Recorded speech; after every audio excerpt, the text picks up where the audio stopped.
аз ҷониби ҳукумати ҷумҳурии Тоҷикистон ва мақомоти иҷроияи ҳокимияти давлатии вилояти Хатлон дар асоси дастуру супоришҳои асосгузори сулҳу ваҳдати миллӣ пешвои миллат президенти ҷумҳурии Тоҷикистон муҳтарам Эмомалӣ Раҳмон кумакҳои башардӯстона ба сокинони деҳаҳои аз офати табиӣ Осебдидаи ноҳияи Хуросон расонида шуд.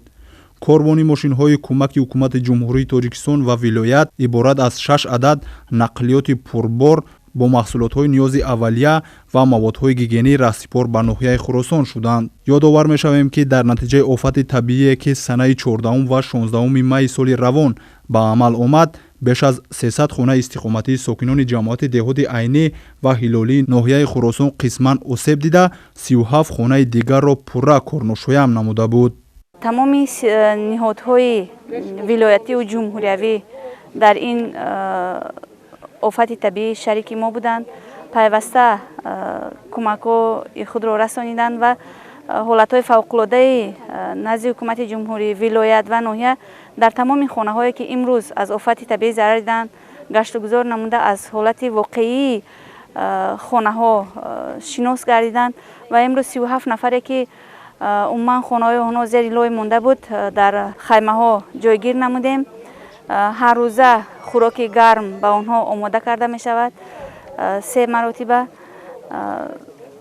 ва имрӯз низ чӣ хеле ки мебинед ҳукумати ҷумҳурии Тоҷикистон кумакҳои худро ба мардум фиристодааст ва дар ин самт мо пайваста корбарӣ менамоем.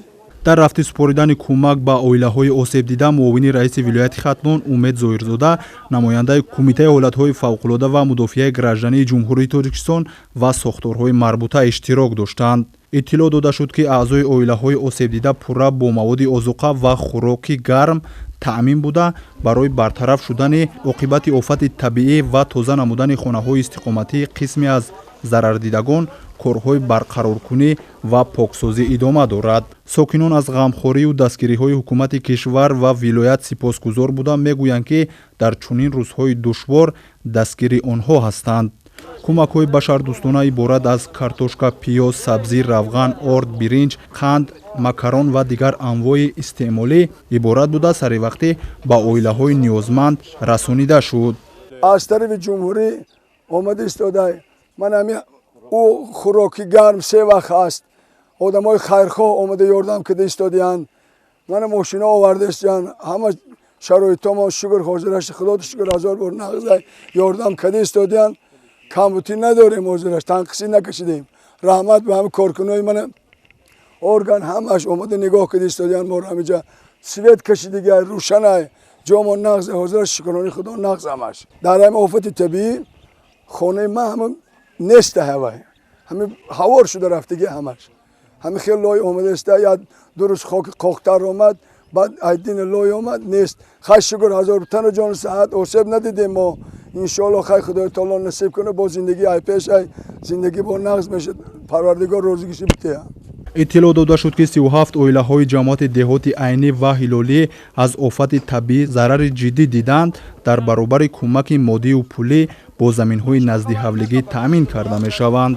дар асоси дастуру супоришҳои асосгузори сулҳу ваҳдати миллӣ пешвои миллат муҳтарам Эмомалӣ Раҳмон имрӯз аз номи ҳукумати ҷумҳурии Тоҷикистон ва мақомоти иҷроияи ҳокимияти давлатии вилояти Хатлон ба 300 хонаводаи осебдида аз офати табиӣ дар ноҳияи Хуросон маводҳои ғизоӣ ҳамчун кӯмак расонида шуд. аз он ҷумла орд, равған, пиёз, картошка, макарон, сабзӣ ва дигар маҳсулот ва ҳамзамон маводҳои антисептикӣ, дастпӯшакҳо, айнак, ниқоб, маҳлулҳои антисептикӣ, скафандр ва дигар маҳсулоте ки барои расонидани хизматҳои тиббӣ лозим ҳаст ба оилаҳои осебдида имрӯз дастрас карда шуд. ҳамзамон аз ҷониби мақомоти иҷроияи ҳокимияти давлатии вилояти Хатлон барои пешбурди корҳои безараргардонӣ ва барқарорсозии зарарҳои офати табиӣ 4 тонна маводи сӯзишворӣ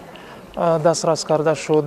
мехлопата, экскаваторҳо ва дигар техникае ки лозим ҳаст муҳайё гардид. кор дар самти барқарорсозӣ ва бартарафсозии оқибатҳои офати табиӣ дар ин маҳалҳо идома дорад. маводи озуқа ва дигар лавозимоти зарурӣ ба оилаҳои осебдида тариқи хона ба хона расонида мешавад. қайд гардид дар вохӯрӣ ситоди ҷумҳуриявӣ ва вилоятӣ ба хотири пешгирӣ аз ҳар гуна бемориҳои сироятӣ ки баъди офати табиӣ эҳтимоли хуруҷ карданро доранд, корҳои поксозиро идома медиҳанд. ҳоло қисме аз оилаҳои осебдида бо маводи озуқа таъмин шудаанд. дастгирию ғамхориҳои Асосгузори сулҳу ваҳдати миллӣ Пешвои миллат, президенти Ҷумҳурии Тоҷикистон муҳтарам Эмомалӣ Раҳмон ба оилаҳои осебдида аз офати табиӣ хуб ба назар расида, бархе аз шахсони саховатпеша ва ватандӯст ин иқдоми наҷибро сармашқи кори худ намуданд.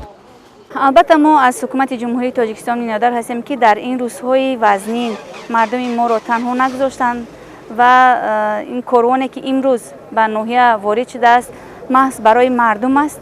ин дастгирии ҳукумати ҷумҳурии Тоҷикистон аст. мо хеле миннатдор ҳастем ки моро дастгирӣ менамоянд ва умедворем ки мардуми ноҳия низ аз ин дастгириҳо хурсанд ҳастанд, миннатдор ҳастанд. дар баробари кӯмаки моддии озуқаворӣ аз ҷониби Искандаршо Умаров, муовини ректори Донишгоҳи Исломии Тоҷикистон, 37 оилаи осебдида бо ашёҳои рӯзғор таъмин шуданд. ҳадаф дасти кӯмак дароз намудан ба шахсони осебдида ва ниёзманд арзёбӣ шуд. ба хотири ба даст овардани қалби ин модарон, ба хотири рӯҳбаланд кардонидани ин ятимон, ба хотири неку аҳволии ин мардумро дидан бояд аз ин дидан кунанд. зеро зиндагӣ ҳаёт ин имтиҳони илоҳист, ба сари ҳар инсон меояд. аммо беҳтарин ҷавонмард дар назди худо касест ки дили касеро ба даст биёрад. бинандаи азиз, агар мо намоз мехонем барои худамон мехонем, агар мо рӯза мегирем барои худамон мегирем, агар мо ҳаҷ меравем барои худамон меравем, агар мо дили касеро ба даст меорем, агар мо хотири касеро шод мегардонем, раҳмати худоро барои худ қабул мекунем. пас эй ҳамватан, эй бародар, имрӯз давлату ҳукумат ин сиёсати пешгирифта барои ин мардум хона, макон, ҷои зиндагиро таъмин менамояд. аммо ҳамватани дӯстдор бояд саҳми хешро дар ин моҳи муборак ба хотири ба даст овардани қалби ин мардум бигзорад. мақомоти иҷроияи ҳукумати ноҳияи Исмоили Сомонӣ ва раёсати масҷиди сари Осиё ин иқдомро ба хотири он ба пешгирӣ намуд ки ба хотири он ривоҷ дод ки дили мардум ба даст биёрад. нишони ҳамватаниро дар чеҳраи худ намоён бигардонад. бидонад ки мо ҳамватан ҳастем, мо бародар ҳастем, дар пастиву баландии ҳамдигар дасти кӯмак дароз кунем. кӯмакҳои башардӯстона ба оилаҳои аз офати табиӣ зарардида расонида шуд. сокинон дар як шароити созгор бо хаймаҳои истиқоматӣ таъмин шудаанд. манучер Ҳасан ва Абдуқаҳҳор Одинаев, Намозалии Эргашев, ахбор аз ноҳияи Хуросон.